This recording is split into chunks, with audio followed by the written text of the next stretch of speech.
My name is Lydia Coxon and I'm a researcher at the University of Oxford. I'm going to talk about pain in women for the IAS 2024 Global Year on Sex and Gender Disparities in Pain. Throughout this talk, I will use gendered terminology for clarity. However, the issues raised are relevant for any person born with female anatomy. Women, or those assigned female at birth, are more likely to experience almost all forms of chronic pain than men. Additionally, female anatomy and physiology are associated with forms of pain that are unique to women and can lead to specific challenges. Failure to consider these conditions and challenges contributes to the burden of pain for women throughout their lives. The onset of periods, or menarche, is usually the first experience of pain related to female anatomy and physiology. Painful periods are incredibly common, with up to 90% of adolescents and young women describing some form of pain with their period. 30 to 40% experience pain severe enough to impact on work or school attendance. Although these are frequently dismissed as a normal part of being a woman, we are increasingly aware of the wider impact period pain has on academic achievement, mental health, social development, and life course potential. Period pain can be associated with another disease or occur in the absence of identifiable cause. There's no clear way to discern this difference from the patient's medical history, but it's really important to take the report of period pain seriously and treat it promptly to reduce its interference with the quality of life, whether or not further investigation is being undertaken. Endometriosis occurs in approximately 1 in 10 women and is characterised by the presence of tissue that resembles the womb lining outside of the womb. Adenomyosis is a related condition where the tissue resembling the womb lining is found in the muscle layer of the womb. The two conditions frequently coexist, and it is likely there are common factors underlying their development. Until recently, the diagnosis of adenomyosis could only be made after hysterectomy, which is the surgical removal of the womb.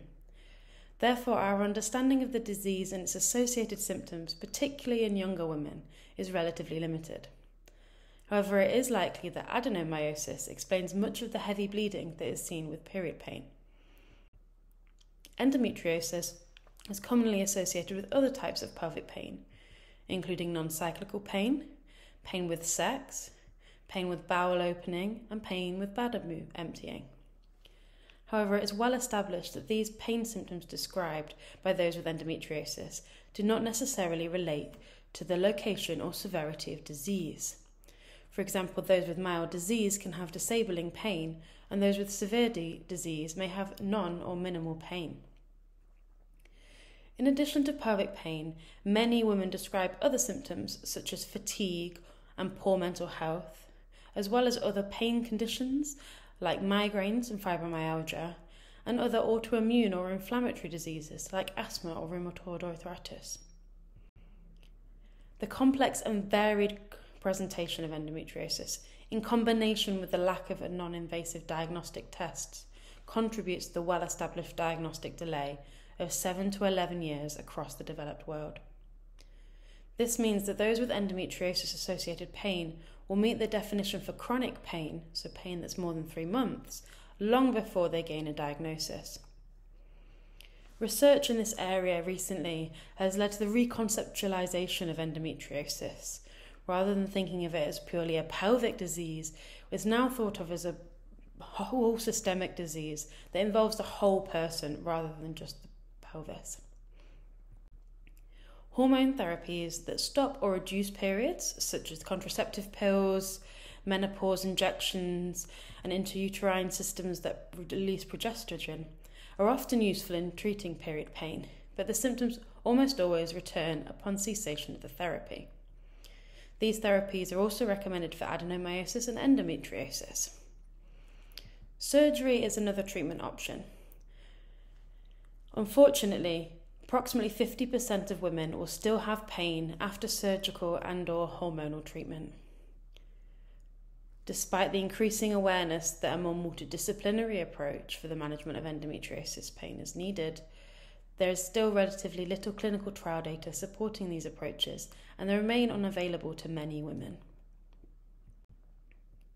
The area at the entrance to the vagina that includes the clitoris, urethra, labia minora and majora is known as the vulva.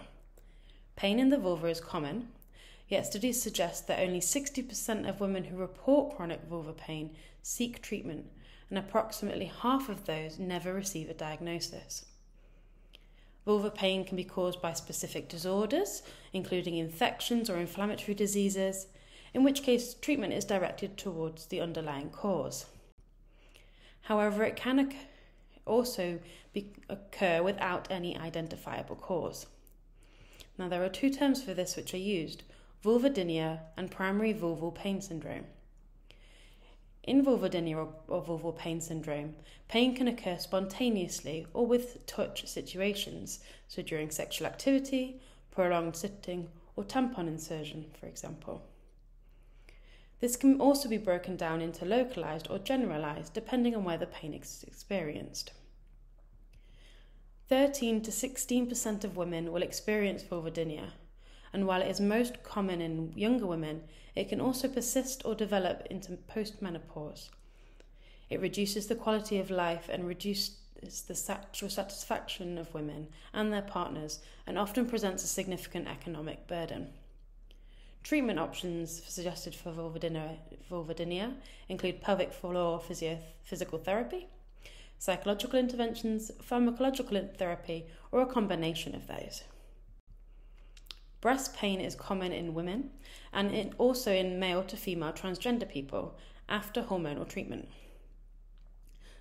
Cyclic breast pain can typically start days or up to a week before the menstrual period starts, and non-cyclical breast pain occurs throughout the month and is unrelated to menstrual cycle. Cyclical breast pain typically occurs in menstruating females or females using hormone treatment or during menopause. It usually affects both breasts and is often described as dull or aching. Although it is mainly benign, it is still difficult to treat. Non-cyclic breast pain, on the other hand, can relate to very different causes. Typically, only one breast is affected, and it typically occurs after menopause, for example by trauma due to breast surgery or diseases unrelated to the breast. Any new onset breast pain, especially if it's on one side, may be associated with malignancy, and thus this should always be investigated promptly. Breast pain is also common in early and late pregnancy, the postnatal period, and throughout the lactation or breastfeeding period. The other anatomical changes of pregnancy are associated with a variety of pains, particularly in the pelvis, hips, and lower back. Pregnancy complications are also commonly associated with pain.